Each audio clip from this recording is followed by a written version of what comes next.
আমার শখের রান্নাঘরে আজকে আমি রান্না করতেছি শীতের সবজি দিয়ে লাড়া। তো এটাকে আমাদের নরসিংদী ভাষায় লাড়া পাড়া বলে। তো সে যাই হোক, শীতের সবজি হিসেবে শুধু সিমই ছিল, তবে এটার মধ্যে সব ধরনের সবজিই দেওয়া যায়, কোনো সমস্যা নেই।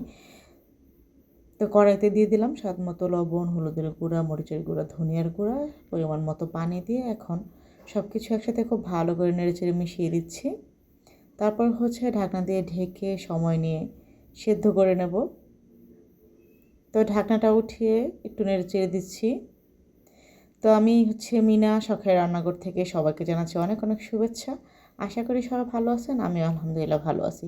তো দেশ এবং দেশের বাইরে থেকে যে যেখান থেকে আমার ভিডিওটা দেখছেন সবাইকে অসংখ্য ধন্যবাদ।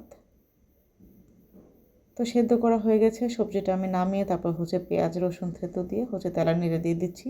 বাদামি কালার হয়ে গেছে, এ পর্যায়ে সেদ্ধ করে রাখা সবজিগুলো দিয়ে দিলাম। একটু ভেঙে ভেঙে দেবো, তরকারিটা আঠালো হলে খেতে বেশি ভালো লাগবে। গরম ভাতের সাথে এই সবজিটা অনেক বেশি ভালো লাগে। এখানে ফুলকপি, পাতাকপি সব ধরনের সবজি দিয়ে রান্না করা যায়। তো ডিপ ফ্রিজে সংরক্ষণ করে রাখা কিছুটা টমেটো দিয়ে দিলাম।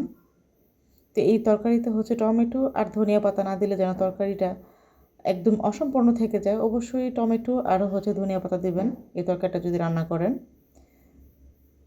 তো ধনিয়া পাতাটাও ডিপ ফ্রিজে সংরক্ষণ করে রাখা ছিল। কালারটা একটু চেঞ্জ হয়ে গেছে, কিন্তু স্বাদের কোনো পরিবর্তন হয়নি। তো তেল ভেসে উঠেছে, এ পর্যায়ে আমার তরকারিটা হয়ে গেছে। মাশাআল্লাহ, কালারটা দেখেন কতটা সুন্দর হয়েছে, খেতে অসম্ভব ভালো লাগে। তো সকালবেলা নাস্তায় এই সবজিটা রাখতে পারেন।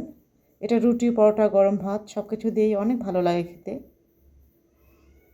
এই তরকারিটা যদি রান্না করা হয় একদম টানা পড়া লেগে যায়, এতটা ভালো লাগে। রুটি দিয়ে অনেক বেশি ভালো লাগে, গরম ভাতের সাথে আর রুটির সাথে সবচেয়ে বেশি ভালো লাগে।